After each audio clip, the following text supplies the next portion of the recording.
துலாம் ராசிக்காரர்களுக்கு இந்த 2026 புத்தாண்டு எந்த மாதிரியான நற்பலன்களை தரப்போகுது சார்? ஓகே, கண்டிப்பா நீங்க கேட்ட மாதிரி நற்பலன்களை தான் தரப்போகுது. அதுல எந்த சந்தேகம் வேணாம். காரணங்கள் நிறைய இருக்கு. நம்ம ஒவ்வொன்றா சொல்றேன் நானு. வந்து துலா ராசிக்காரர்களுக்கு அவங்களுடைய இந்த 2026ஆம் ஆண்டுல அவங்களுடைய ராசி யோகாதிபதினு சொல்லக்கூடிய சனி பகவான் 6ஆம் இடத்துக்கு போறாரு. வாக்கிய கணிதப்படி, திருக்கணிதப்படி ஆல்ரெடி 6ஆம் இடத்துல தான், மீன ராசியில தான் இருக்காரு. துலா ராசிக்கு 6ஆம் இடத்துல தான் சனி இருந்துட்டு இருக்காரு. வாக்கிய கணிதப்படி 2026ஆம் ஆண்டு மார்ச் மாதம் தான் சனி பயிற்சியாகி நம்ம மீன ராசிக்கு வரப்போறாரு. அதாவது துலா ராசிக்கு 6ஆம் இடம். 6ஆம் இடத்து சனி கனியை போல இனிக்கும்னு சொல்லுவாங்க ஜோதிடத்துல. அது 6ஆம் இடம்ன்றது உபஜய ராசி இல்லையா? 3, 6, 11 அசுப கிரகங்கள் இருந்தால் நல்ல பலனை தருவாங்க. அதுலேயும் பர்டிகுலராக இந்த துலா ராசிக்காரர்களுக்கு பூர்வ புண்ணியஸ்தானாதிபதி யோகாதிபதி வரக்கூடியவர் சனி பகவான் தான். அவரோட நிலை ஆண்டு முழுதும் சிறப்பாக இருக்க போகுது. தொடர்ந்து அவரோட நிலை மட்டும் இல்லை, அந்த 6ஆம் இடத்து அதிபதி குரு இருக்கார் இல்லையா? அந்த குரு தொழில் ஸ்தானத்துக்கு வந்துடுவார். தன்னோட உச்ச வீட்டுக்கு 12 ஆண்டுக்கு ஒரு முறை சுழற்சியில் வரக்கூடிய ஸ்தானத்துக்கு கடகராசிக்கு முழு பலத்தோடு நிற்க போறாரு. அது துலா ராசிக்காரர்களுக்கு 10ஆம் இடம் தொழில் ஸ்தானம். இந்த இடத்துல உச்சமடையக்கூடிய அந்த குரு அவருடைய பார்வை 6ஆம் இடத்து சனி மேலேயும் கொடுக்குறாரு. ஸோ சனி தனிச்சு 6ஆம் இடத்துல இருக்கிறதே ஒரு சிறப்புன்னு நான் சொல்லிட்டு இருந்தேன். ஸோ அதையும் தாண்டி இன்னொரு சிறப்பாக, அந்த சிறப்புக்கு கூடுதல் சிறப்பு சேர்க்கிற விதமாக குருவுடைய பார்வையும் கிடைக்க போகுது. அப்படின்னும்போது துளாராசிக்காரர்கள் நம்ம சொல்ல வேணும், தொழில் ரீதியாக, பொருளாதார ரீதியாக அவங்க எடுக்கிற எல்லா செயலையும், வெற்றிகளையும், ஒரு சாதனைகளையும் செய்யக்கூடிய ஒரு அற்புதமான ஒரு காலகட்டமாக 2026ஆம் ஆண்டு கண்டிப்பான முறையில் துளாராசிகளுக்கு இருக்கும். சார், இந்த குரு பார்வை சொன்னீங்க, 6ஆம் இடத்து சனியை குரு பார்க்குறாரு. ஆமா ஆமா, இது பர்டிகுலரா அந்த 12 வருடங்களுக்கு ஒரு முறை வர குரு. ஆமா, இது ஒரு அபூர்வமான ஒரு இணைவு தானே. குருவுடைய வீட்டுல சனி, குரு தன்னோட உச்ச வீட்டுல இருந்து தன்னோட வீட்டையே பார்க்கிறாரு, மீனராசியை பார்க்கிறாரு. அங்க சனி இருக்காரு, சனிக்கு பார்வையை கொடுக்க போறாரு. ஸோ இது அற்புதமான ஒரு அபூர்வமா நடக்கக்கூடிய ஒரு நிகழ்வு தான். நடக்கும், கண்டிப்பா. இது நடக்காத ஒரு விஷயம்லாம் கிடையாது. புரியுது, நடக்கக்கூடியதுதான். இந்த ஆண்டும் அதுக்கு அடுத்த கிட்டத்தட்ட ஒரு 1.5 ஆண்டுகளுக்கு மேல இந்த சனி குருவோட இணைவு தொடரப்போகுது. ஸோ சிறப்பாகவே இருக்கும் சார். அதான் வளர்ச்சிகள் நல்லா இருக்குன்னு சொன்னீங்க. இப்ப இந்த இது உங்களுக்கு பொருளாதார ரீதியா எந்த மாதிரியான பலன்கள், அதாவது இந்த அதிர்ஷ்டம்? ஆமா, துளாராசிக்காரர்களுக்கு இப்போ பொருளாதாரம் எடுக்கும்போது தனஸ்தானம் சொல்லக்கூடிய 2ஆம் இடம் செவ்வாயோட வீடை பார்க்க வேண்டியிருக்கு. தனஸ்தானத்துக்கும் செவ்வாய் தான் அதிபதி. 7ஆம் இடம் களத்திரஸ்தானத்துக்கும், களத்திரம் திருமணஸ்தானம், அதுக்கும் அதிபதியாக செவ்வாய் தான் வராது. இந்த செவ்வாய் மாத கிரகமாக வர்றதுனால அது முன்ன பின்ன இருக்கும். ஆனால் ஆண்டு கிரகங்களை தான் நம்ம இந்த ஆண்டு பலனை சொல்லும்போது எடுக்க வேண்டியிருக்கு.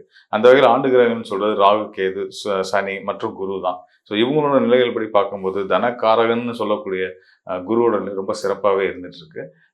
அது ஆண்டு முழுதும் தொடரப்போகுது. தனக்காரகன் நல்ல நிலையில் உச்ச பலத்தில் இருக்கிறதுனால பொருளாதாரத்தில் பிரச்சனையே வராதுன்றதை உறுதியாக சொல்லலாம். அட்லீஸ்ட் கடனாக வச்சு தேவையான பணம் சேர்ந்துடும். அது திரும்ப நல்லபடியாக செலுத்திட முடியும். அந்த வகையில் நல்லா இருக்கு.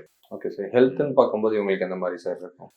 ஹெல்த்தில் இப்போ துளாராசிக்காரர்களுக்கு 11ஆம் இடம் சொல்லக்கூடிய சிம்ம ராசியில் கேது இருந்துட்டு இருக்காரு. ஸோ கேது செவ்வாயை போல வேலை செய்யக்கூடியவர் தான். அதனால இந்த காரமான உணவுகள் சாப்பிட்றது, நேரம் தவறி சாப்பிட்றது, இதெல்லாம் தவிர்த்து கொஞ்சம் மன அழுத்தங்களையும், தேவையில்லாத மன அழுத்தங்களையும், அது பொதுவாக எப்படினாலும் யாருக்கு வந்துடும். ஒரு நாள் யோகத்தை செய்யும், ஒரு நாள் சுமாராக இருக்கும், ஒரு நாள் கொஞ்சம் மோசமாக தான் இருக்கும், சந்தோஷமான நாட்கள்லாம் வரும். ஸோ இந்த மாதிரி நாட்களில் வரக்கூடிய மன சங்கடங்கள்லாம் தவிர்த்து பெருசாக பொருட்படுத்திக்கிறாம வாழ்கிற நாளைக்கே சந்தோஷமாக வாழலாம். துளாராசிக்கு நம்ம சொல்ல வேண்டியது இல்லை. அசுரகுரு சுகபோகரன் சுக்கிரனோட ராசி அம்சத்தில் பிறந்திருக்கவங்க வாழ்க்கை சிறப்பாக தான் வாழ்ந்துட்டு இருப்பாங்க. என்ன நடந்தாலும், எது நடந்தாலும், எவ்வளோ பெரிய சிக்கல் வந்தாலும், எவ்வளோ பெரிய சோதனைகள் வந்தாலும் அதை கடந்து வரக்கூடிய வலு அவங்களுக்கு உண்டு. ஸோ அதனால் அந்த ஸ்ட்ரெஸ்ஸை எடுத்துக்கிறாம மற்றபடி உணவில் கொஞ்சம் கவனம் வச்சுக்கிட்டாங்க அப்படின்னா, நேரத்துக்கு சாப்பிட்ட, காரம் இல்லாமல், ரொம்ப சூடு இல்லாமல் இந்த மாதிரிலாம் சாப்பிட்டு வந்தாங்க அப்படின்னா அவங்களுக்கு வயிறு சம்மந்தப்பட்ட உபாதைகள் வராது. இல்லாத பட்சத்தில் இந்த ஆண்டு வயிறு சம்மந்தப்பட்ட உபாதைகள் அதாவது டைஜஷன் ப்ராப்ளம், செரிமான பிரச்சனைகள், வாயு கோளாறுகள், இந்த மாதிரி தொந்தரவுகள் வர்றதுக்கான வாய்ப்பு உண்டு. அதன் மூலிமா சிலருக்கு தலைவலி, அதிகமான தலைவலியாக உண்டாகிறது, தலையில் பிரச்சனைகள் வரும், இந்த மாதிரி நடக்கிறதுக்கான சாத்தியங்கள் இருக்கு. இப்போ இவங்களுக்கு இந்த வழிபாடுன்னு சொல்லும் போது இன்னும் இவங்க வாழ்க்கையை நல்லா மெருகேற்றிக்கிற வகையில எந்த மாதிரியான கடவுளை பிடிச்சிக்கலாம், கோயில்களை பிடிச்சிக்கலாம்? கண்டிப்பா. அதாவது பொதுவாக துலா ராசிக்காரர்கள் சுக்கிரனுடைய ஆதித்யம் பெற்றவர்கள். சுக்கிரனுடைய அதிதேவதை யாருன்னு கேட்டீங்கன்னா மகாலட்சுமி தான். ஸோ மகாலட்சுமி வழிபாடுன்றது பிரதானமானது. அதுக்கும் முன்னதாக எல்லாத்துக்குமே பொதுவாக நம்ம சொல்லக்கூடியது பார்த்தீங்கன்னா குலதெய்வ வழிபாடு. நம்ம மட்டும் இல்லை, எல்லா பெரியவங்களும் சொல்லக்கூடியது குலதெய்வ வழிபாடு எல்லாத்துக்குமே ரொம்ப ரொம்ப முக்கியமானது. குலதெய்வத்தை குறிக்கக்கூடிய சனியும் நல்ல நிலையில் இருக்கிறதுனால, அதாவது துளாராசிக்கு 5ஆம் இடம் பூர்வ புண்ணிய ஸ்தானம், குலதெய்வத்தை குறிக்கக்கூடிய ஸ்தானம் சனியோட கும்பராசி தான். அந்த ராசிக்கு அதிபதியான சனி பகவான் நல்ல நிலையில் குரு பார்வையோட இருக்கிறதுனால இவங்க குலதெய்வ வழிபாடு இந்த ஆண்டுகளில் ரொம்ப சிறப்பாக, இதனால வரைக்கும் சரியாக செய்யலைன்னா கூட இனிமேல் சரியாக செஞ்சு மகாலட்சுமி வழிபாடையும் சேர்ந்து பண்ணிட்டு வந்தாங்க அப்படின்னு ரொம்ப சிறப்பாக இருக்கும். அதுபோக நீர்நிலைகள் சார்ந்த இருக்கக்கூடிய சிவாலயங்கள் போய் வழிபாடு பண்ணுறதுலாம் வந்து ரொம்ப நல்ல பலன் அவங்களுக்கு கொடுக்கும். எல்லா பலன்களும் சிறப்பாக சொன்னீங்க. இதை தாண்டி இந்த குறிப்பா வந்து குரு வந்து 12 வருடங்களுக்கு ஒரு முறை வந்து கடகத்துல அமரப்போகுதுன்னு சொன்னீங்க. அதை தாண்டி சனியுடைய வக்ர பயிற்சி, சனியுடைய வாக்கிய கணித அடிப்படையில பயிற்சியும் இருக்கு அப்படின்னீங்க. சோ இன்னும் ஏனைய கிரகங்கள்லாம் இருக்கு, அதெல்லாம் ஆண்டு கிரகங்கள், இதெல்லாம் பேஸ் பண்ணி என்ன மாதிரியான இந்த வருடங்களுக்கு எந்த மாதிரியான பலன்களை கொடுக்கும் சார்? கண்டிப்பா. அதாவது நம்ம ஆண்டு கிரகங்கள் தான் வந்து ஆண்டு பலன்களுக்கு எடுத்துக்க முடியும். கோச்சார பலன்கள்னு வரும்போது நம்ம அதான் எடுத்துக்க முடியும். மாத பலன், வார பலன் வரும்போது நம்ம மாத கிரகங்கள், ஒவ்வொரு நாட்கள் வரக்கூடிய சந்திரன் அடிப்படையை வச்சு நம்ம சொல்லுவோம். ஸோ இங்கே ஆண்டு பலன் அப்படின்னு வர்றதுனால இந்த ஆண்டு ஆளக்கூடிய நபர்களா யாரு, கிரகங்களா யாரு சார்? ஒரு நிமிஷம் சார், இதுக்கு எதுக்கு நான் அதை கேட்டேன்னா, ஏற்கனவே வந்து குருவுடைய பயிற்சி இயர்லி ஒன்ஸ் இருக்கு, சனியுடைய பயிற்சி 2.5 வருடத்துக்கு ஒரு முறை தான். ஆனா ஏற்கனவே இந்த வருடம் 2025 சனியுடைய பயிற்சியை பார்த்துட்டு இருப்பாங்க. அது வந்துட்டு என்ன பஞ்சாங்கம் அடிப்படையில? திருக்கணித பஞ்சாங்க அடிப்படையில. இப்ப திரும்ப வாக்கிய கணித அடிப்படையில தான் அந்த பயிற்சி வருது. சோ இந்த கிளாரிட்டி மக்களுக்கு கொடுக்கலான்றது கேட்கிறேன். நீங்க கேட்டது ரொம்ப நல்ல கேள்வி. ஏற்கனவே வந்து சனி வந்து மீனத்துல தானே இருக்காரு. இப்போ நீங்க இப்பதான் இனிமே தான் வரப்போறாருன்னு சொல்றீங்களே, இது என்ன விஷயம்னு கேக்குறீங்க. அதாவது வாக்கிய பஞ்சாங்கத்தின் அடிப்படையில வாக்கிய பஞ்சாங்கத்தை ஃபாலோ பண்ணக்கூடிய பாரம்பரிய ஜோதிடர்கள்லாம் வந்து பாத்தீங்கன்னா, நாங்க வந்து இனிமே தான் வந்து சனி பயிற்சி மீனத்துக்கு வரப்போறாரு. இப்போ வரைக்கும் கும்பத்துல ராகுவோட இணைவு பெற்று தான் இருக்காருன்றதான் நம்மளோட கணித அடிப்படையிலான நம்பிக்கை. ஸோ இந்த அடிப்படையில மீனராசிக்கு நம்ம வாக்கிய கணிதத்தின் அடிப்படையில மார்ச் மாதம் வரப்போறாரு, சனி வரப்போறாரு. ஸோ இது வந்து திருக்கணித முறையில ஏற்கனவே வந்துட்டு தான் ஒரு கணித முறை, அது ஒரு கணித முறை அதில் இருந்துகிட்டு இருக்கு. அதை ஃபாலோ பண்ணி சொல்லக்கூடிய, அதை நம்பி பலன் சொல்லக்கூடிய ஜோதிடர்களும் இருக்காங்க, அதை நம்பக்கூடிய மக்களுமே நிறைய பேர் இருக்கிறாங்க.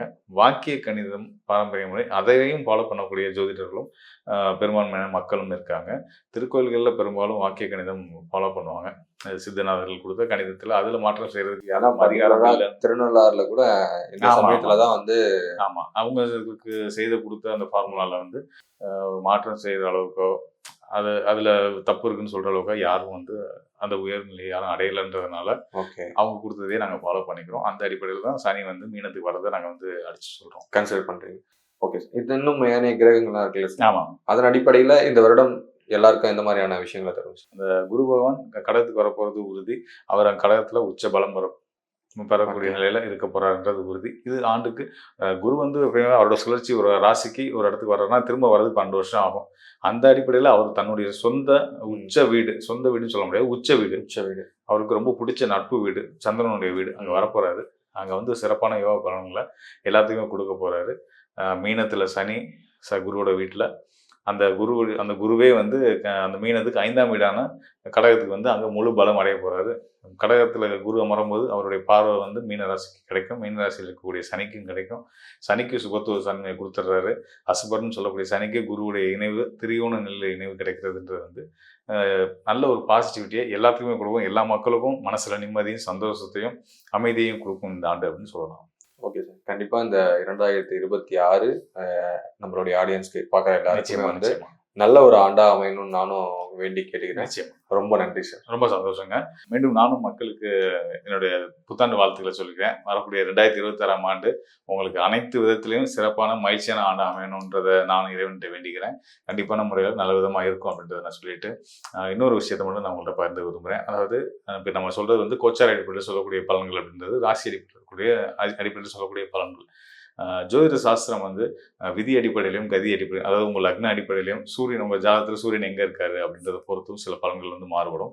அது மட்டும் இல்லாமல் உங்களுடைய நடப்பு தசா புத்திகள், இப்போ உங்களுக்கு என்ன தசா நடந்துட்டு இருக்கு, அது உங்கள் வயதை பொறுத்து, உங்கள் பிறந்த நட்சத்திரத்தை பொறுத்து அந்த வேறுபாடுகள் வரும். அதன் அடிப்படையில் அது உங்களுக்கு யோகத்தை செய்தா என்ன மாதிரியான பலன்களை கொடுக்க தயாராக இருக்குது, அதையும் சேர்த்து இப்போ இருக்கக்கூடிய கிரக நிலையிலையும் வச்சு நம்ம பலன் சொல்லுவோம். அதுதான் இன்னும் நுட்பமாக சரியானதாக துல்லியமான பலன்களாக இருக்கும். தேவைப்படுவவங்க நிச்சயமான முறையில் என்னை தொடர்பு கொள்ளுங்க. கண்டிப்பாக உங்களுக்கு நல்ல ஒரு வழிகாட்டுதலை கொடுக்கலாம். நன்றி, வணக்கம் மக்களே. மீண்டும் ஒரு நல்ல நிகழ்ச்சி சந்திப்போம்.